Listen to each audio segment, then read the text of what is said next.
నమస్తే, welcome to మనం TV. నేను మీ ప్రియాంకరావు. అమ్మాయిలు అబ్బాయిలుగా, అబ్బాయిలు అమ్మాయిలుగా మార్చుకోవడం కామన్ గా మారింది. తాజాగా ఓ ఐఆర్ఎస్ అధికారి లింగ మార్పిడి చేసుకున్నారు. దీనికి కేంద్రం కూడా అంగీకరించింది. కొత్త చరిత్రకు శ్రీకారం చుట్టిన ఈ సంఘటనలో తెలంగాణకు చెందిన ఓ అధికారి వార్తల్లో నిలిచారు. తన జెండర్ను మార్చుకోవడం భారత సివిల్ సర్వీస్ లో ఇదే తొలిసారి.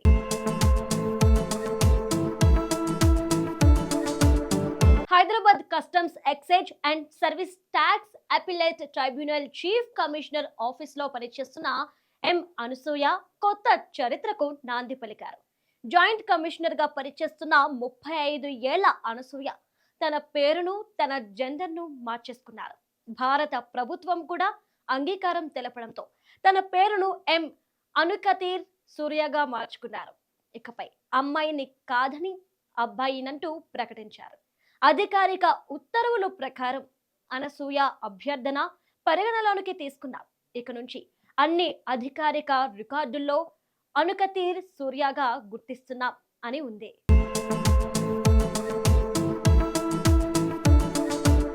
నెట్టింట సమాచారం మేరకు సూర్య డిసెంబర్ 2013లో చెన్నైలో అసిస్టెంట్ కమిషనర్ గా ఉద్యోగంలో చేరారు. 2018లో డిప్యూటీ కమిషనర్ గా ప్రమోషన్ వచ్చింది. 2023లో హైదరాబాద్ కు ట్రాన్స్ఫర్ అయ్యారు. సూర్య చెన్నైలోని మద్రాస్ ఇన్స్టిట్యూట్ ఆఫ్ టెక్నాలజీ నుంచి ఇంజనీరింగ్ పూర్తి చేశారు. భోపాల్ నేషనల్ లా ఇన్స్టిట్యూట్ యూనివర్సిటీ నుంచి గతేడాది cyber law and cyber forensic లో పీజీ డిప్లొమా డిగ్రీ పొందారు. ఇక జెండర్ గుర్తింపు అనేది వ్యక్తిగత విషయమని సుప్రీంకోర్టు 10 ఏళ్ల క్రితం స్పష్టం చేసింది.